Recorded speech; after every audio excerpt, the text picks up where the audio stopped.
these specialized cells. The SA node starts off near the top of the atria. The AV node is in between the atria and the ventricles.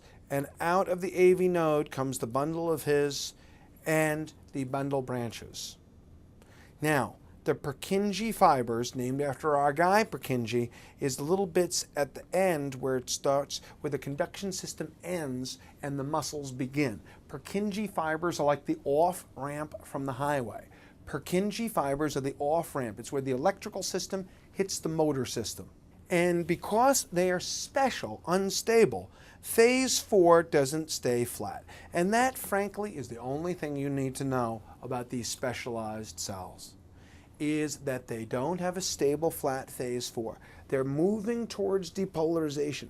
That's why if it's Indiana Jones in the Temple of Depolarization, he grabs the guy's heart through his chest and holds it up, it continues to beat. And it continues to beat between 60 and 100. Why? Because there's automaticity. Why? Because there's no stable phase 4. Why? Because it's moving towards depolarization. Why? Because that protects you, brother. What if you got hit in the head and it had an effect on your heart? You'd be dead. The heart is set up to be independent. The heart is set up to be independent. It's like the Supreme Court. What if you lose the head? Well, you want the rest of the thing to work. Well, if you lose, the president gets assassinated. You want the Justice Department to still work. What if you lose Congress? You want other things to work independently. So the heart is set up with automaticity so that you don't have to. You can get your arm chopped off and your head hit in the head, and the heart will still continue to beat, a separate seat of government.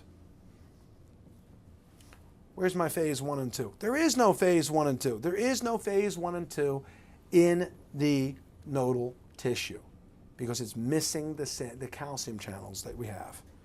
Now, SA nodal cells, norepinephrine, sympathetic effect. That's fight or flight. Run, run, run, run. Run away from dinosaurs. And all that means is that it beats faster. This is just saying faster. It beats faster, more frequently. Parasympathetic effect, acetylcholine.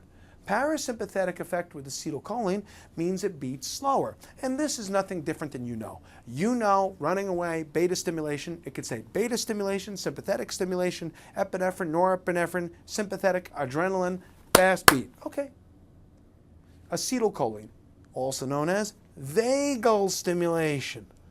Vagal stimulation slows down.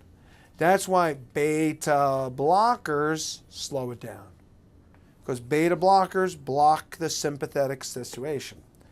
Beta blockers block the sympathetic, slows it down. Anticholinergic. You ready?